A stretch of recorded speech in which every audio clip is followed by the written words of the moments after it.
Hello everyone, welcome to Wandering with Jenny. Today we are going to talk about 9 days of luxury touring the beautiful country of Jordan and everything you need to know before you visit.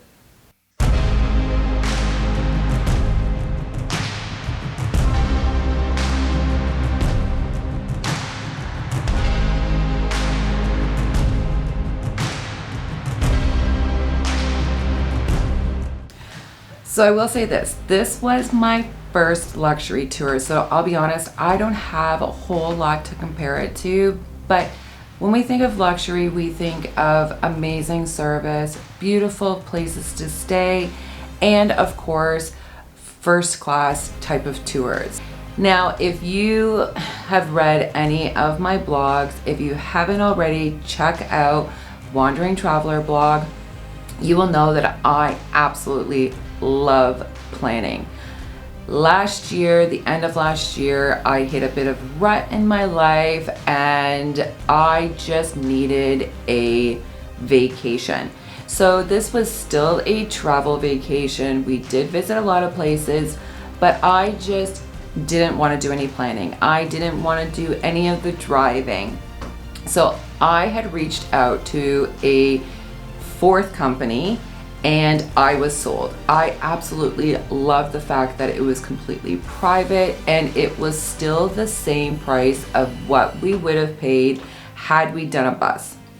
So I will say that the company that we used was Jordan Direct and they were phenomenal. Now I think that this itinerary was absolutely perfect, and I will leave links in the description below for all the different places that I've already vlogged on. So here is what we had planned out for our 9 days in Jordan. Day one, we had arrived in Amman, and coming from Canada, we had a little bit of a jet lag, so it was nice not to have anything planned out. It was just getting to the hotel, having a bite to eat, and truly just relaxing and getting rid of some of that awful jet lag. On day two, we visited Amman, the Citadel, the Roman Theater. Of course, we hit the Amman market and we visited the town of Salt. And if you haven't, again, check that out. It was absolutely amazing. On day three, we visited the castle of Ajloun and the city of Jerash. Now, if you haven't already, check out that video and why you should definitely visit Jerash before going to Ajloun. The heat here is a little bit unbearable, but again, the city was absolutely stunning.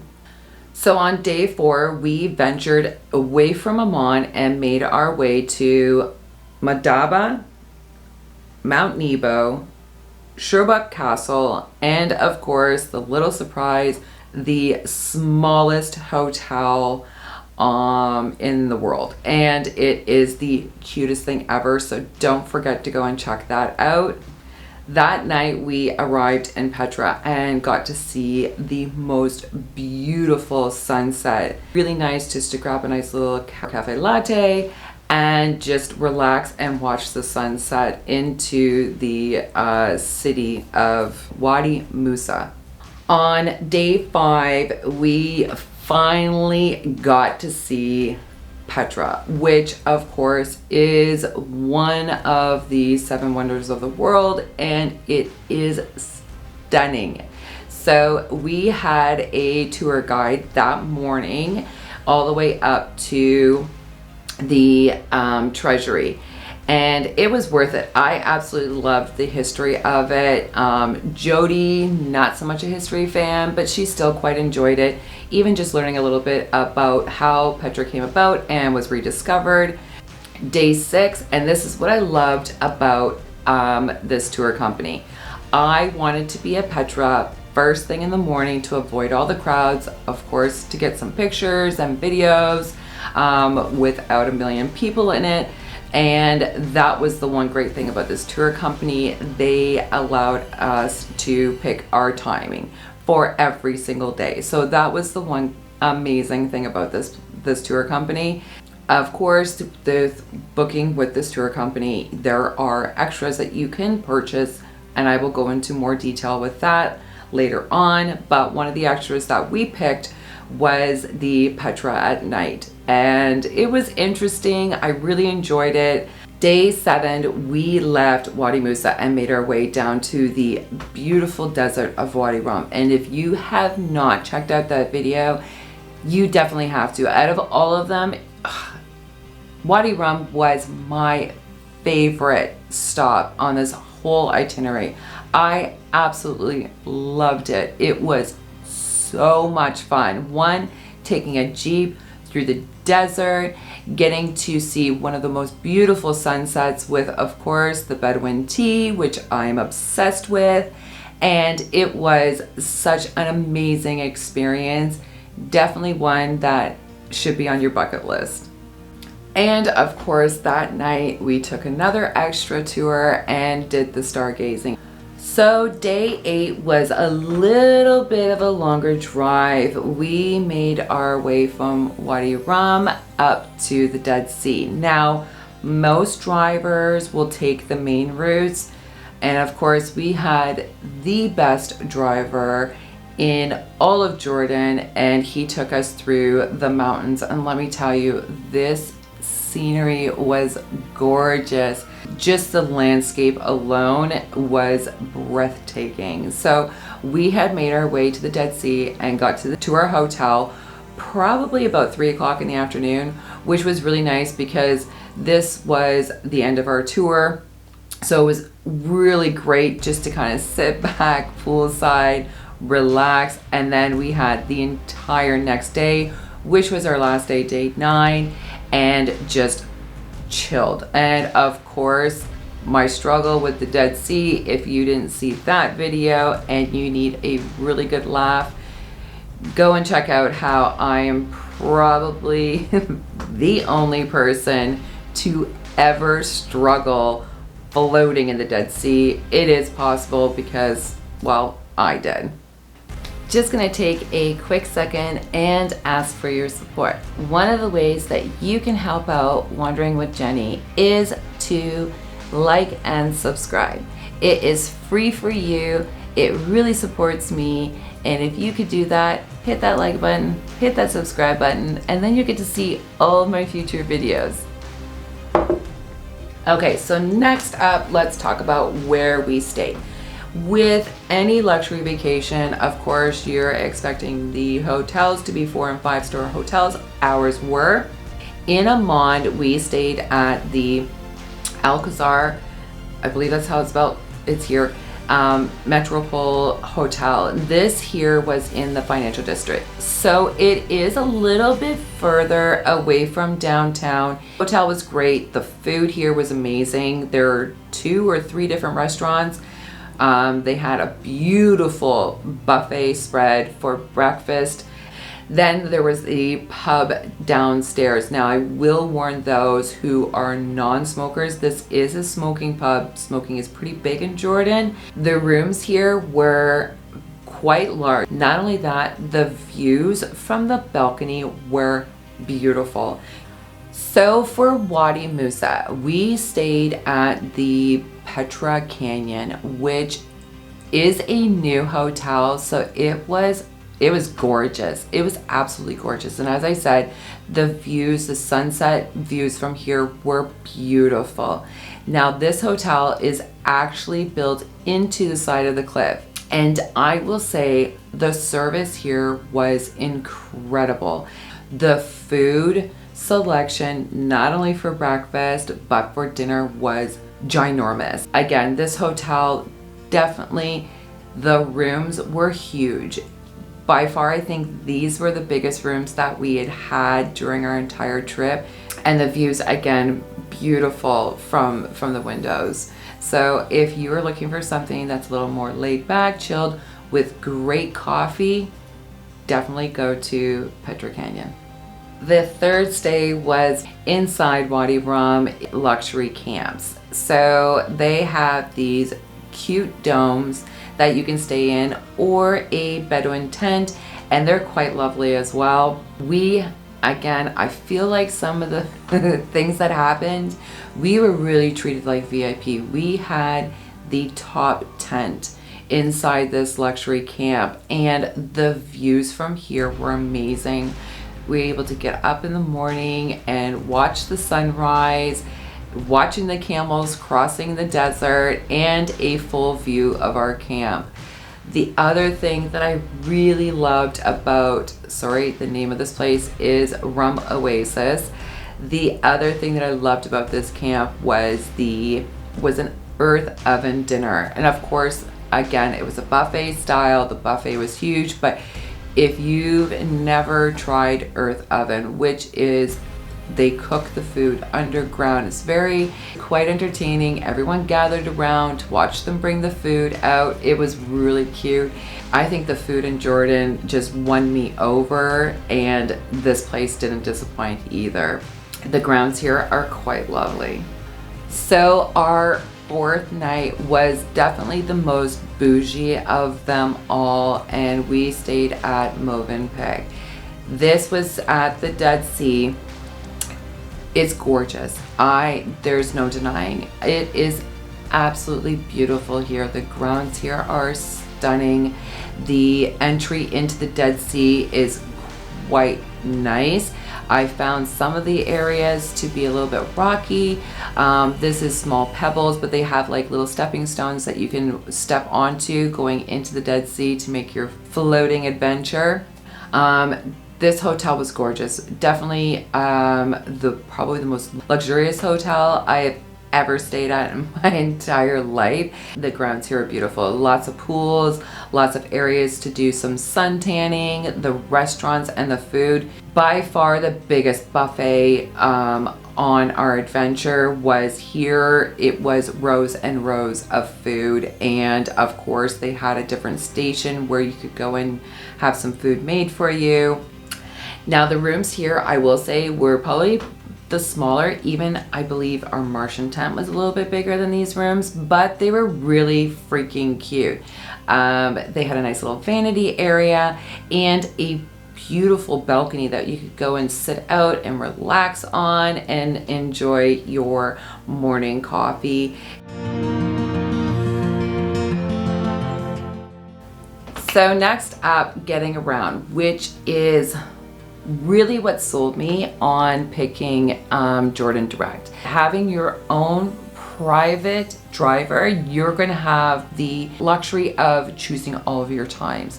So he will ask, what time do you want to go out the next morning? You have full control of when you depart your hotel, how long you have at each of your places. You take your time and go at your pace. Hands down, if you are the type of person who wants to explore more, or maybe you're just a little slower at exploring places and you want to see the whole thing, definitely make sure that you get a private one, because if not, the tour buses will tell you you have from this time to this time, and that is it.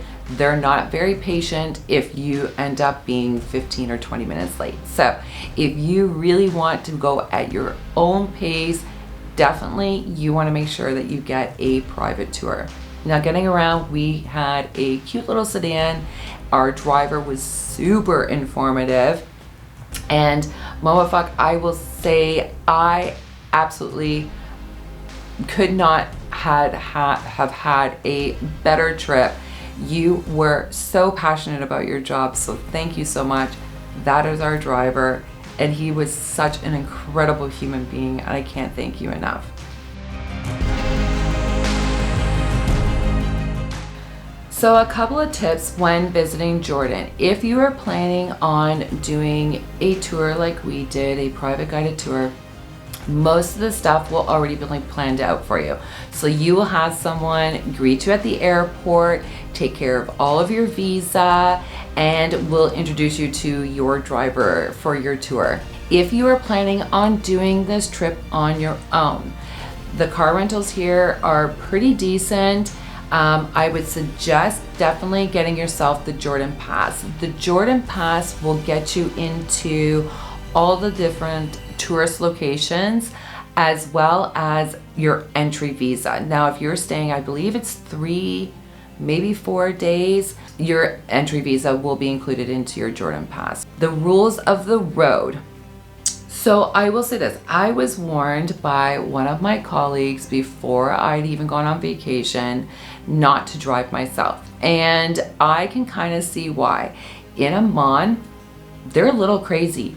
And it's not even so much the drivers, it's the pedestrians. They will just walk right out in front of you. Like they have no care in the world. It's a little insane. And when you're on the highways, there's 3 lanes, but they stick to middle lane, like halfway in one lane. They're a little nuts over there when it comes to driving. But the biggest thing is the police.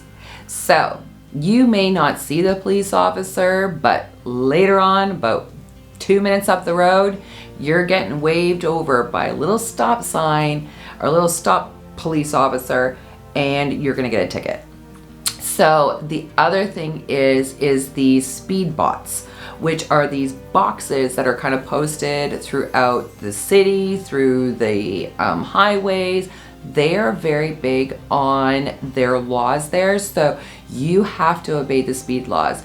If not, that little robot is taking a picture of your car, and you're gonna be paying a pretty hefty fine if when you return your car back. So of course, like anywhere else, obey the speed limits and just pick a lane. I mean, they kind of don't. Oh, also, you want to make sure that you are constantly watching your rear view. If a big truck loses their brakes, they will flash their lights and honk the horns. You want to get out of the way of them, like, because they have no brakes. So that was a little scary, but again, we had the most experienced driver in the world, and he was awesome. Okay, so lastly, a couple of tips and some do's and don'ts in Jordan. Of course, their currency is the dinar. So I will say this, Jordan is one of the most expensive Middle Eastern countries. Next is the animals. Now, I will say this, I am a huge animal lover, and if you had seen my video on Petra, you will know that I had a bit of a difficulty just comprehending some of the things that happen there. If you're visiting the tourist areas, please don't ride the animals. Last up is, I want to talk to you about dress code. And I don't like it when people say, oh, you can't wear this, or you can't wear that. And I'm not saying you can't. What I'm gonna say to the ladies and the gents is, you know, out of all of the Middle East countries, Jordan is a little bit more westernized. So you do not have to wear a headscarf or anything like that, but to dress modest. I would suggest no yoga pants or yoga shorts. No one's gonna say anything to you. It just comes down to a more respect factor. Dress how you want, of course, but if you want to respect more of the culture here, I would suggest wearing long, flowy pants and, tank tops with a little bit of a thicker sleeve. And of course, always bring a scarf with you to cover up your shoulders if you are going into a church. If you're going into a mosque, be prepared. You will be covered from head to toe. And just be more respectful to the culture there and kind of cover yourself up a little bit. So at the end of all of this, the company that we used, I told you, is Jordan Direct. They are amazing to deal with, and their site is really easy to use. You can go on, you can pick out an itinerary that they already have pre-done, you can add to it, you can alter it. And this is the great thing about it, is that if there's something you don't like or a hotel that you don't want to stay at, you can ask them to change it. Esra, who I was dealing with, answered not only the questions about the tours, but all the questions I had leading up to coming into Jordan's. So we will end it here with that. If you have any questions about Jordan, please leave them in the comments below. If you like this video, please hit the like button. And if you haven't already and you want to see any of my future videos, hit the subscribe button. And of course, if you feel like anyone would benefit from this video, don't forget to share.